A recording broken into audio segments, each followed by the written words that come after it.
So we had a very nice power hour this week, and we spoke about the Holy Spirit this last few weeks, and how the Spirit works, and what happened in the upper room, and how the Holy Spirit works. And then on Wednesday, we sort of said, okay, how does it practically feel? Like, how do you know it's the Holy Spirit, and it's working with the Holy Spirit? So I thought, let's make it simple.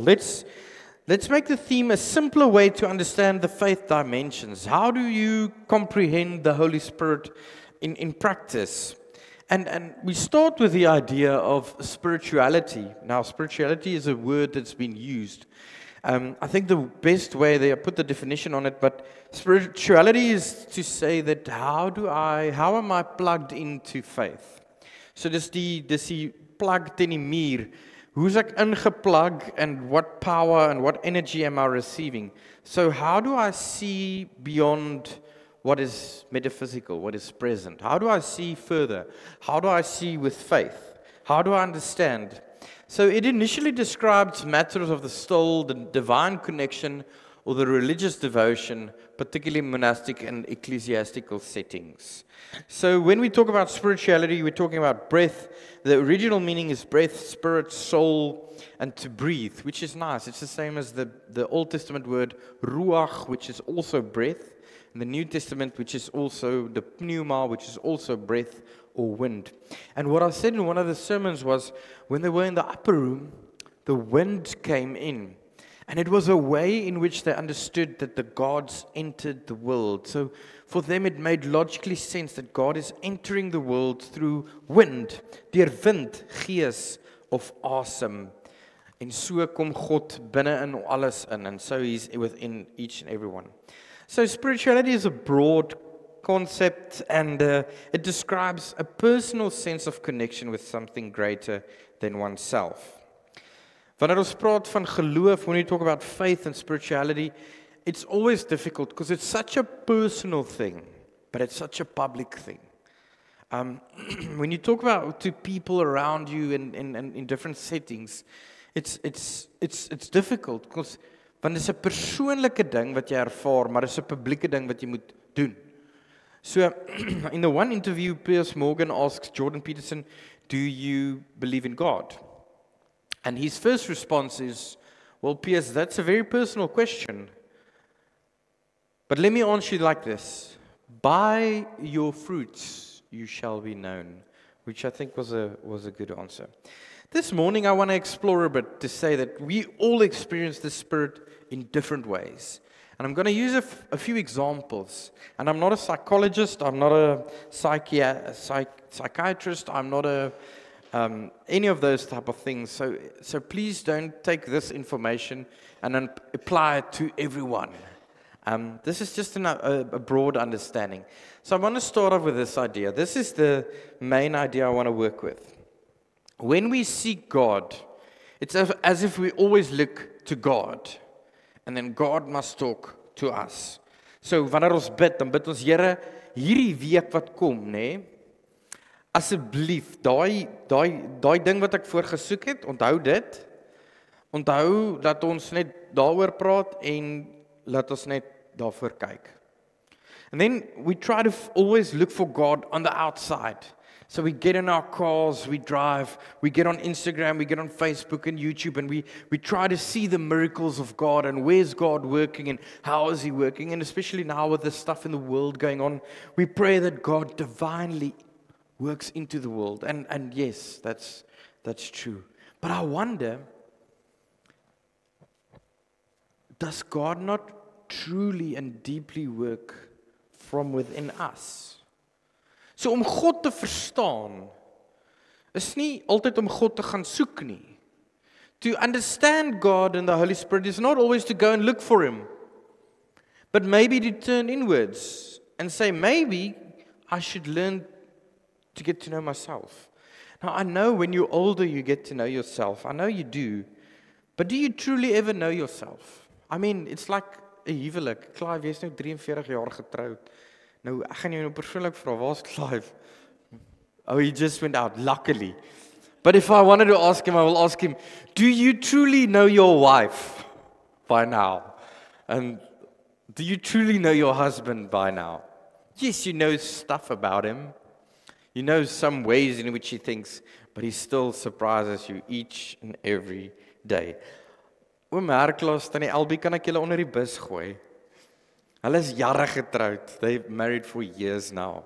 And so the other day, tannie Albie was on the phone, looking for her phone, shouting at Oom Herklaas, where is my phone?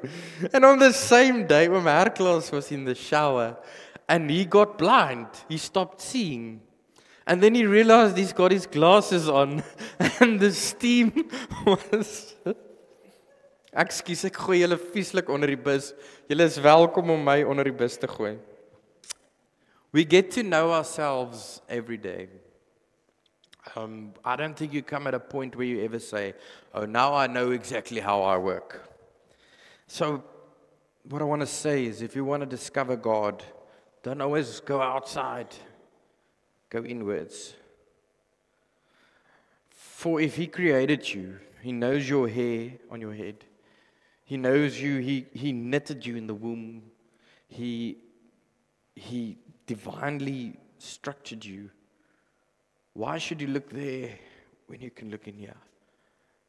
So let's say if we really want to find the Holy Spirit, it's maybe not a down curve, but an up curve, starting with us, starting with each individual. You can place yourself there.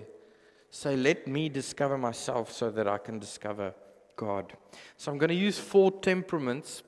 It's an ancient way of seeing, so there's like 3 or 4, but there's a lot of ways, but the 3 or 4 I know of on how to discover yourself. One is the temperaments.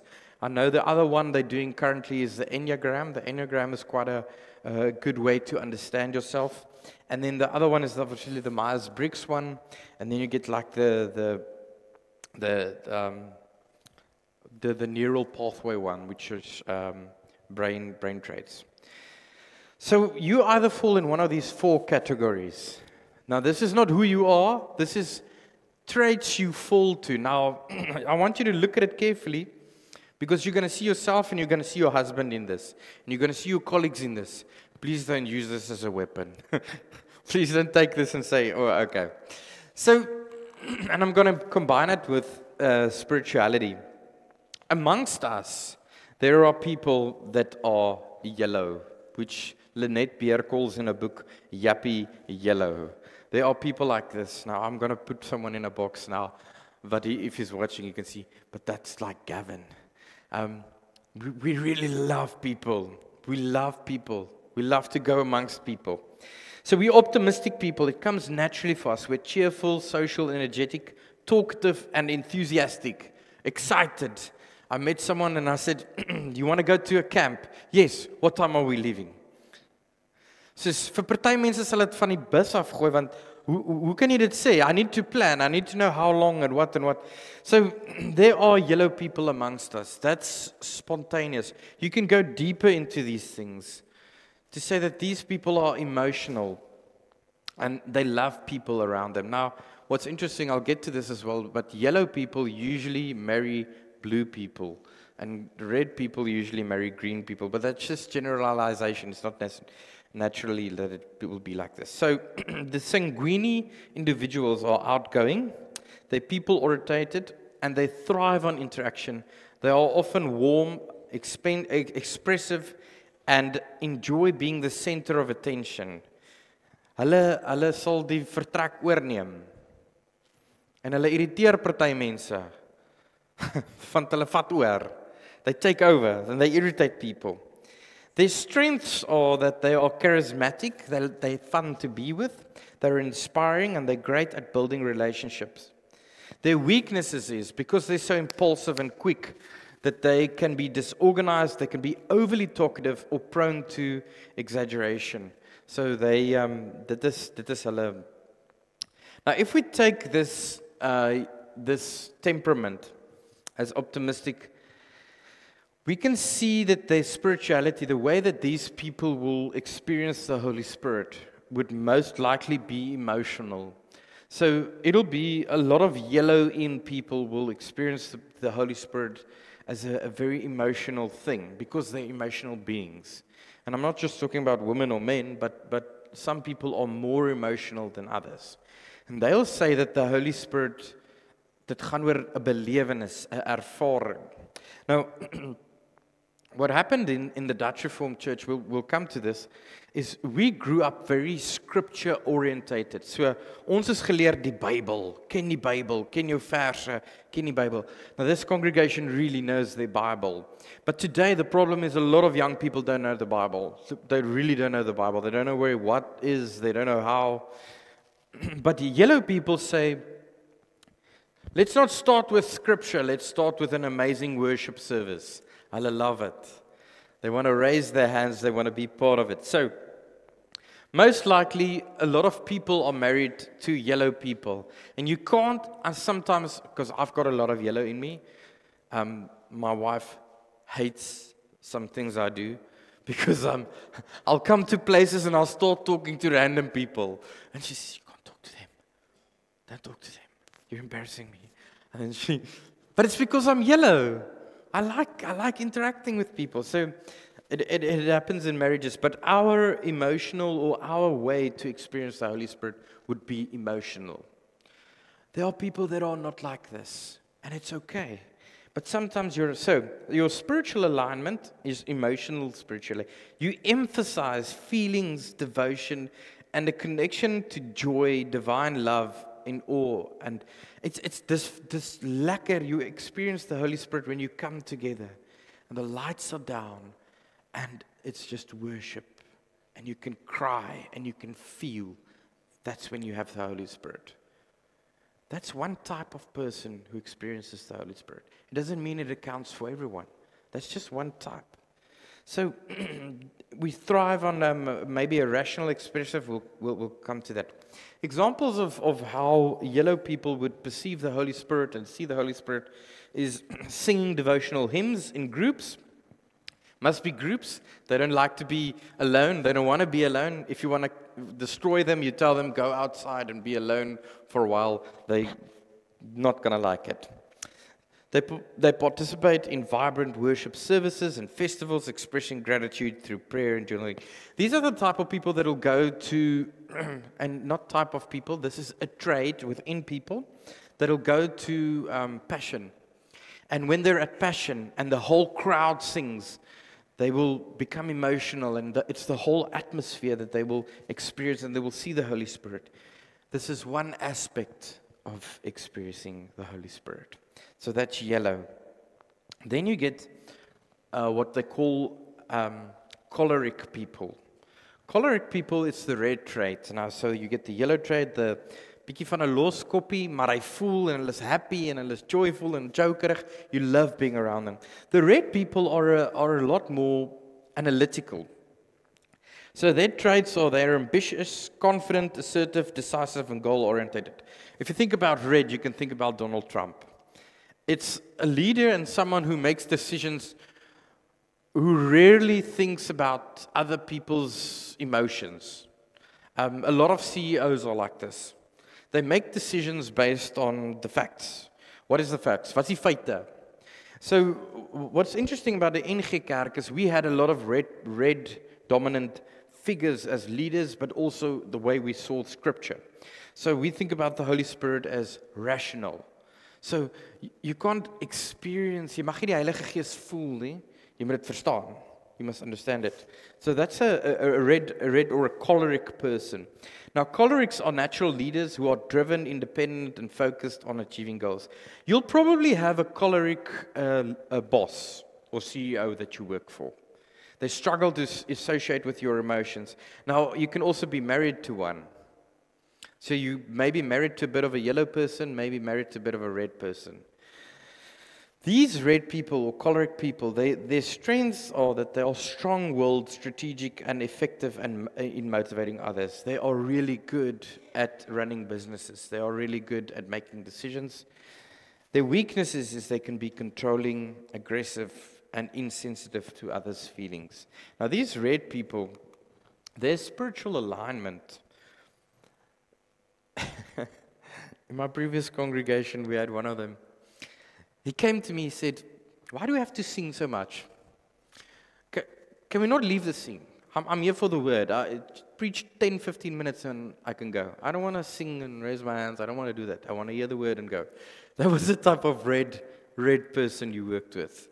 So for him or her, spiritually and Holy Spirit is practically orientated and it's rational. It makes sense. Dit moet sin maak. It must be dit moet op papier wees. Dit moet die Bybel wees. They love Bible studies as well.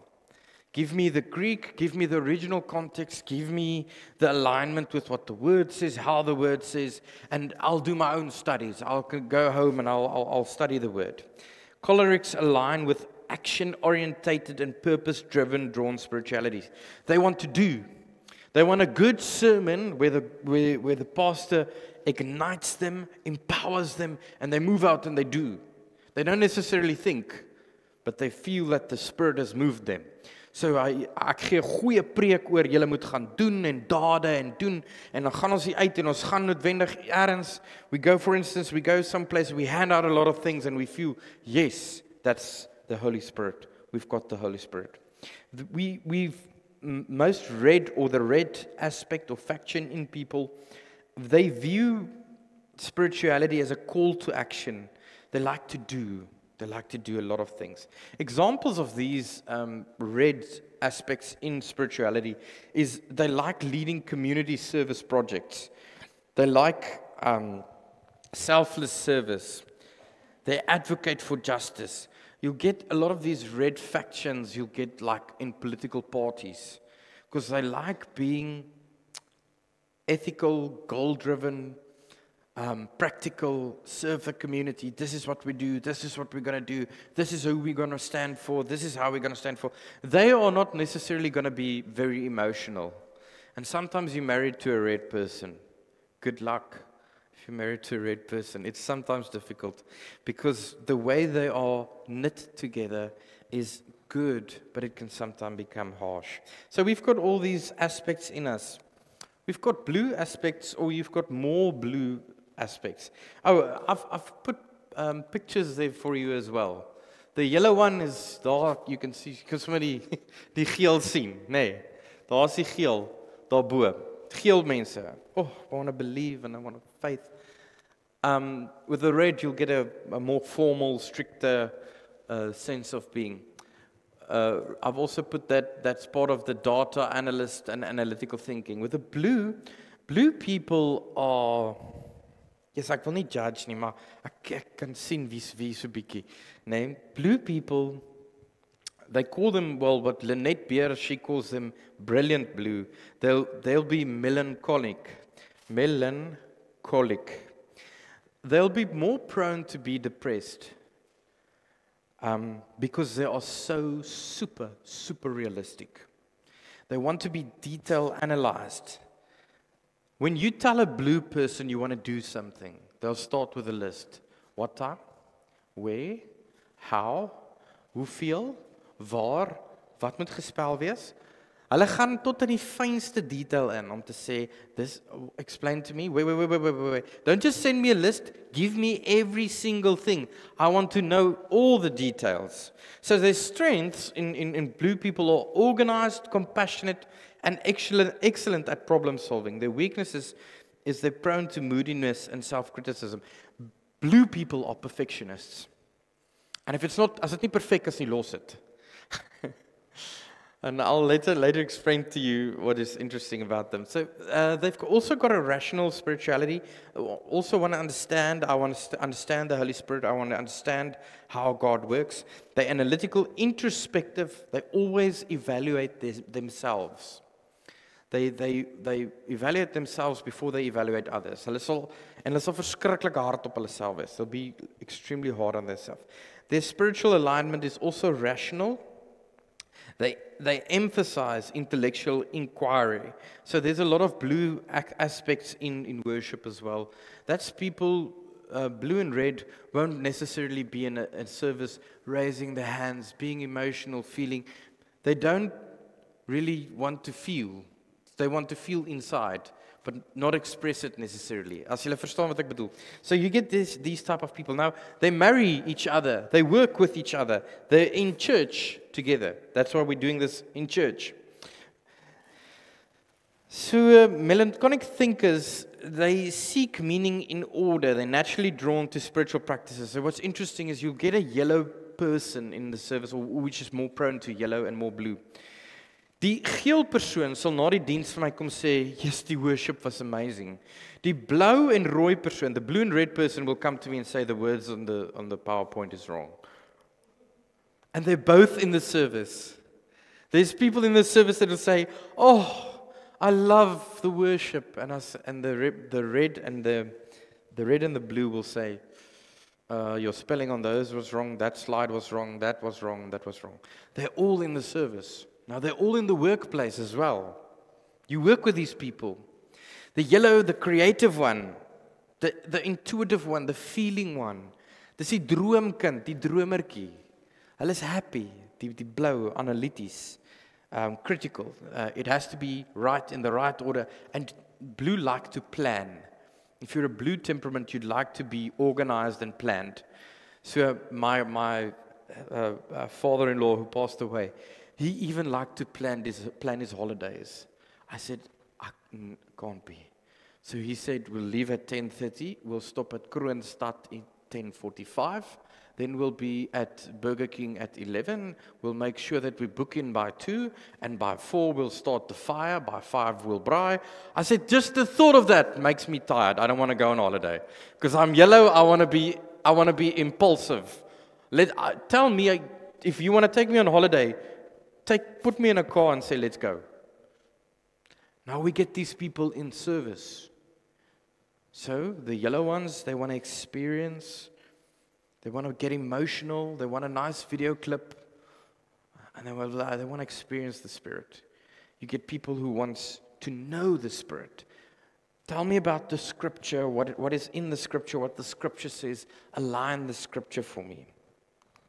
This blue temperament, they usually, most of them become doctors or data analysts or work in laboratories or those type of things. They like the science behind things, the organizational things behind the way things work. So they always work in a logical framework of understanding. They seek the truth through contemplation or studies. Blue and red, they will go there, do their own homework. There'll be people who, and I know they are in the crowd, and I'm not going to name names, but they watch my services again afterwards, just to check some certain facts. And check if it's true.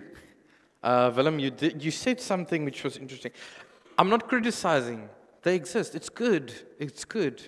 We find all of them in church, all together. Then we get examples of blue is, for instance, they'll study the sacred text. So we had a lot of blue people in our studies. They want to go to the ancient Greek scrolls as well, to the Dead Sea Scrolls. Give me the scroll, how it is attached, how it works, how the scripture works. They're very text analytical. They'll also go to the original Greek, original Hebrew, look at the punctuation marks, look where it was placed, how it was translated. They find the Holy Spirit there. Jy kan dit nie glo nie, maar hulle vind dit daar. Vir geel mense kan ons dit nie glo nie. The last one I want to touch on is the green person. So what's nice, or what you can think of, is green usually marries red. Because the green is the peacemaker. It's the mindfulness one. The green person, or with a green temperament, she or he will seek peace before anything else. So while the red will fight, the red doesn't matter. The red will get up in a meeting of in a kerkraadsvergadering. He'll get up and say, we are going to do this. And the green will say, sit down, just calm down. How do you feel? How do you feel? What do you think? What do you think? So the green people are calm people, peaceful people. One book explains them as they have a dry sense of humor. Hulle het altyd so 'n flou grappie wat hulle so ingooi ook. So usually the red and the green forms combinations. They like, because the red are so action orientated and the green are so peaceful. They balance each other out, but that's also why they have conflict. Because the red likes to push the green to have action, and the green slows the red down, saying, let's think about it, let's be calm. The same with yellow and blue. Yellow and blue, what happens with yellow and blue is, yellow is intuitive, impulsive, and blue is detailed and orientated. So the yellow person will say, let's do it.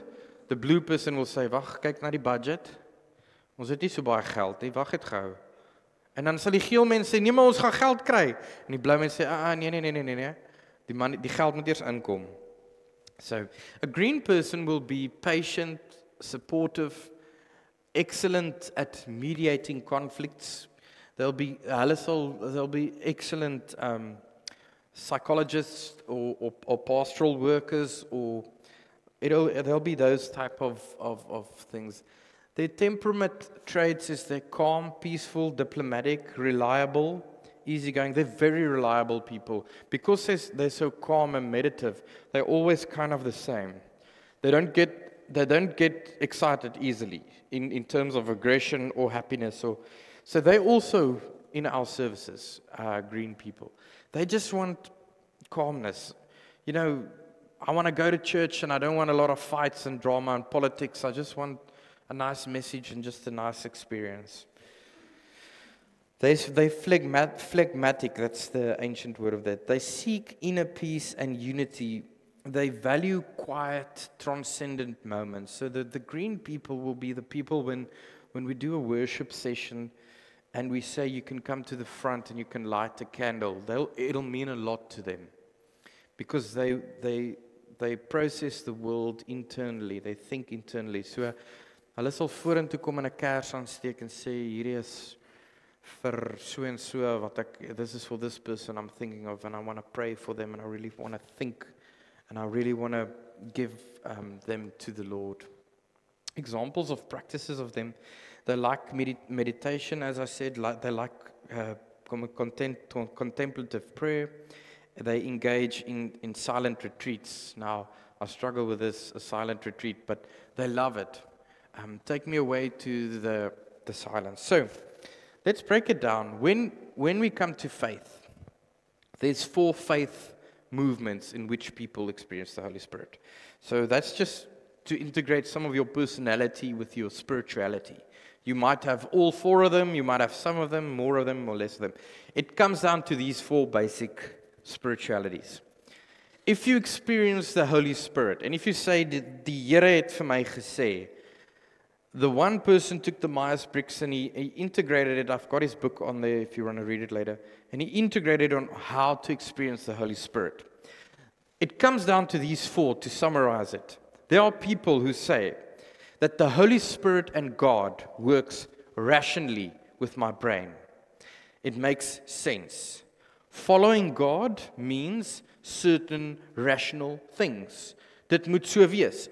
Dit gaan so wees, dit gaan so wees. Die Bible sê dit, the Bible says this, the Bible says thus. They like Bible study, they like to know their scripture, like to quote their scripture, like to say their scripture.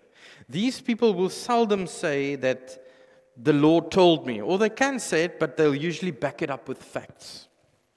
There are people that are service orientated, so they usually run together most of the time, the rational and the service orientated. They want to experience God in deeds. En ek gaan nou een uitsonder. En ek gaan dit haat. Maar jy be jy so. Once you do something, you experience God. So they'll be in the service and they don't want to necessarily praise and worship and be emotional.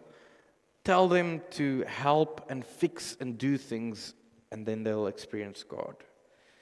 Then you get the mystical ones. There are mystical ones in service which say that they believe or they experience the Holy Spirit when it becomes quiet. The emotional ones, I don't have to say too much about that, but that's the emotional ones. Now, the problem is all 4 of these experience God. Now you get all 4 of these in the service today.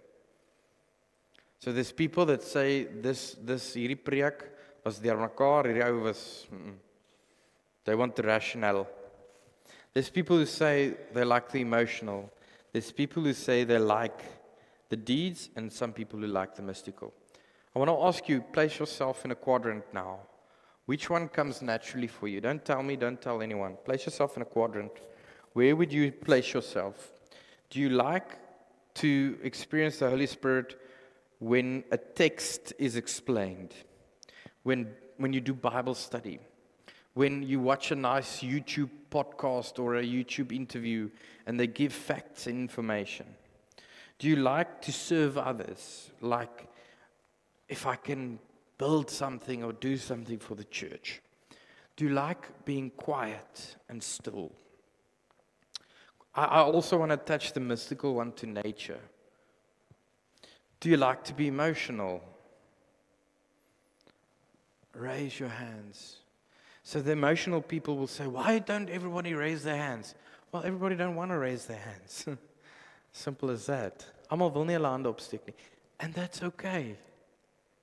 That's okay. Now, I want to give this sermon because we called the community church, meaning we've got everyone here. Meaning it's okay to have different views and different ways to experience the Holy Spirit. Now, if you place yourself in a quadrant, I want to ask you, if you want to grow in faith, and if you want to experience the Holy Spirit, you have to go to the opposite quadrant. So let's say this morning, you're very rational, you're very service-orientated. I want to challenge you and see this week, if you want to experience the Holy Spirit more, try to be more emotional. Ek sien van die mense lag. Because for the red and the blue person, it's difficult to be emotional. But if your wife asks you, tell me how you feel, try in words to say how you feel. Try in words to express your faith, how you feel. If you're emotional and mystical, try to listen to rational. Let's not be emotional to this decision. Let's talk about the facts. What are the facts? Let's think about the facts. There is a summarization of it. I'll send the slides to whoever wants it and needs it and whoever wants to study it a bit. But the main thing I want to say is now this is just one model of thousands of models, but you get all these people in church and all these people in workplaces and all these people around us. And these are just temperaments on how we differ. But we live in a world where we're entitled, where we think there's only one way and that's the right way. And we have to do that way and that's the only way it works. But when it comes to God, God is so much bigger than us. Thus, we are all different. And the challenge is, how do we work together? And that's a challenge in this country as well. Because now you not only have the 4 different spiritualities, but you've got different ethnicities with different cultural understandings, cultural intellect. So if we want to be a community church, how do we accommodate one another? How do we say that it's okay if you don't want to raise your hands? And for those raising their hands, it's good. And for those who just want to actually be quiet someplace, it's good. Nou wil ek julle sê, weet julle wat die moeilikste? You know what's the most difficult? Being a dominee means I need to write and do a service for all 4. Because I've got all 4 in a service. I've got the ones who's watching my slides, who's saying, spelling, too big, too small, too many slides. I've got the ones with detail, looking at the detail. I've got the ones looking at the music. The sound was too loud, too soft. The video clip was nice. I've got that. I've got the other ones who said it was nice. It was nice. It was nice. I've got all of them in the service. And you need to cater for all of them. So just a bit of history. What happened was, if you go back, the NG Kerk was baie by die rationeel. The Dutch Reformed Church was a lot at the rational, like way too much. And what happened was the emotional said, well, we don't experience the Holy Spirit. That's why, is Isaac Burger, is it Isaac Burger? Isaac Berger, no. That's why he moved away from the Dutch Reformed Church, saying that I don't want to be rational all the time. I want to feel, I want to express, I want to cry, I want to experience the Holy Spirit. So now you have all of them. So I just want to use this just as an intro, just to say to you guys, listen, we are different. Our challenge is not to be right. Our challenge is not to say that I've got the Spirit, I am right, you are wrong. Our challenge is not to say that I want to lift my hands and I want to praise and everyone should do the same. Our challenge is to work together. Now here it becomes practical. Being married isn't easy, it's work. Because you differ. You don't marry the same person. Being at work, having conflict, it's difficult because we differ. How do we work together? So to say that you have the Holy Spirit, and this is what like the crux for me is, the Holy Spirit wants unity. The Holy Spirit doesn't want attention. The Holy Spirit doesn't want to move here and say, oh, I want to be exalted and I want to be seen and there must be a big show and everything must go around. The Holy Spirit wants different people together. Now taking back to Acts, what happened in Acts? In Acts, the Holy Spirit moved to everyone. Women who were seen as insignificant, children with ancient Mediterranean mortality rate of 70%. 70% of children died in the New Testament just because of illnesses. A father could decide whether a child should live or die. That was the culture. That was the culture. Suddenly the Holy Spirit moves into old people, young people, women, men. It moves into the rational, the mystical, the doers, the emotionals. And now we're together. And now the trick is if we really want to listen to the Holy Spirit, and this is what wisdom is, how do we accommodate one another? Hoe neem ons iemand anders in ag? How do we accommodate one another?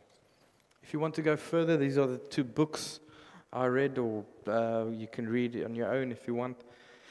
The Life in Full Color is also an Afrikaans one.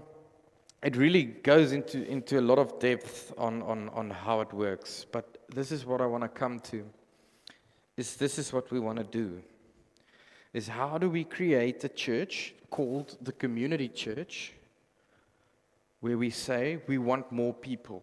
More people means more conflict and more division. Because there's more views, more experiences of the Holy Spirit, more ways in which people think, more ways in which people differ. Hoe meer mense ons hier gaan inkry in die kerk, hoe moeiliker gaan dit word. Because people are not the same. That's why we have the emblems. The emblems are habits to say, how are we going to treat people? How are we going to look at people who raise their hands when they sing, and you think that's silly? But for them it makes sense, and it's perfectly amazing. And for others, it's not. So I did this sermon because I was asked, thank you, Merklas. I did it on Wednesday, and they said I must do a sermon on this. So I did a sermon on this just to make us aware, to say that I never think that the Holy Spirit wants its attention on itself. To say that I've got the Spirit and you need to experience. I want to go to that first slide where I said that, you know, we always find God on the outside. We always look for God on the outside. God spoke to me. God talks to me. I saw this miracle.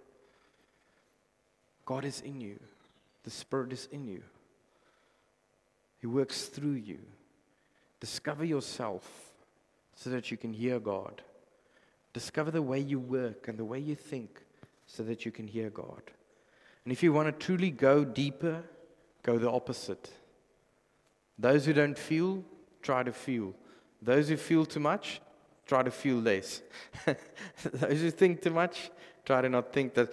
go into the opposite quadrant. But I really want to pray for our church, and I want to pray for all churches, that we come to a place where we say that the church was created. The church in itself was created. The original word of church was ecclesia. Ecclesia was a community center. Dit was waar al die mense bymekaar gekom het. May it be like this for all of us, where we can accommodate and say, it's okay to be different.